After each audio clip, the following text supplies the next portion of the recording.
Hello and welcome to my latest weekly video news from Madison's. Do you know, I used to record these vlogs each week and there'd be like a story about Japanese knotweed or parking or something like that.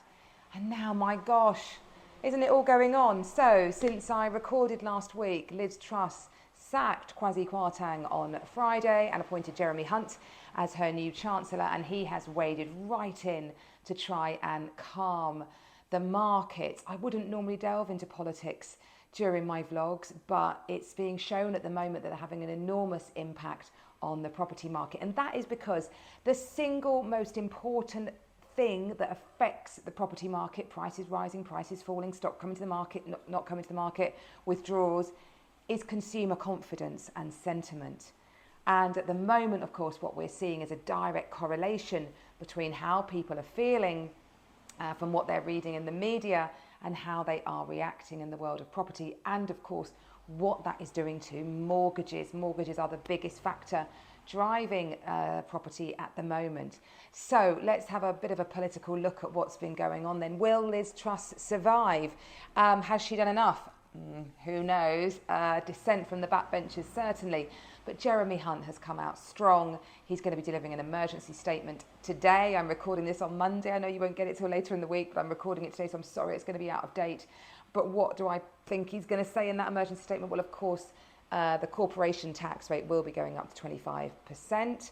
That was always a really big earner for the government. So in scrapping, they said they were going to scrap the 45p high rate tax. They then reinstated that. That brought in £2 million to the exchequer. But get that corporation tax, 18.7 billion extra amount of money deemed to be brought into the Treasury from that tax rise. Jeremy Hunt, I think, will not drop the income rate tax down to 19%, but I think he might do something about national insurance because, of course, national insurance affects everybody, and there is a cost of living crisis going on at the moment with energy prices, and that's what they're trying to help people out, I think. So it'll be really interesting to see what he says. I'll talk about it next week when I see you and see how the markets react. What are we seeing at the moment? Well, certainly anybody who is sitting on a mortgage rate with a nice cheap percent, they have got access to really cheap money at the moment, and they are very, very keen to draw that money down. So deals where there is a cheap mortgage in there, they are not collapsing at all. People are very, very targeted to get going. But anybody who hadn't found their onward purchase and they're not yet tied into a good mortgage rate, they are a bit more nervous and evaluating what they can afford. And it's definitely affecting the first-time buyer market more than anything else. First-time buyers, of course, feeling the pinch more than any because they have to take the highest rates available from the banks because they don't have the biggest deposit. And of course, then against their affordability and their income, they really feel it. Second steppers, other movers often have a higher loan to value, don't feel that pinch quite so much on their mortgage. So we're definitely seeing chains collapsing lower down the chain.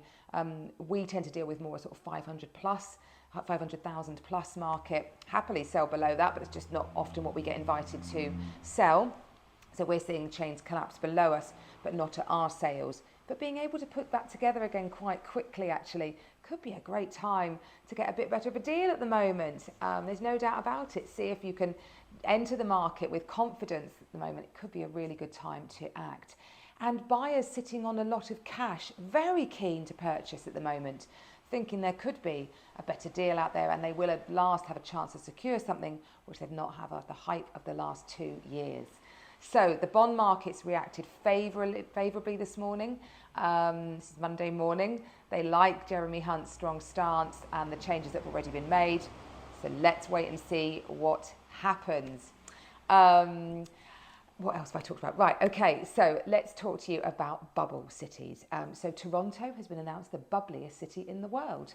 What that means is prices have risen there more than any other city in the world. Gone up 17%, and that's because of full employment, low mortgage rates, and a good amount of property stock, but not exceeding demand. So all those factors coming in, Toronto has done really, really well. London is the 16th most bubbliest city in the world, which I thought was quite interesting. It's done better than we might think, but of course it had dipped quite a bit during the pandemic. Well, it was lovely to see Tunbridge Wells Puppetry Festival last week. There is lots going on this October half term. I want to direct you to, because it segues nicely into something else that I've done, My Tunbridge Wells. It's a fabulous site put together by the fabulous Claire Lush, who we've got a partnership with at the moment, and she will come out later on with all her tips for half term. So you see the link here on the bottom of the vlog. Do register, subscribe. She comes out with the best content ever, actually. I've only recently subscribed since I've been doing this partnership. I'm just too busy normally, and I do read it every single week because it is excellent.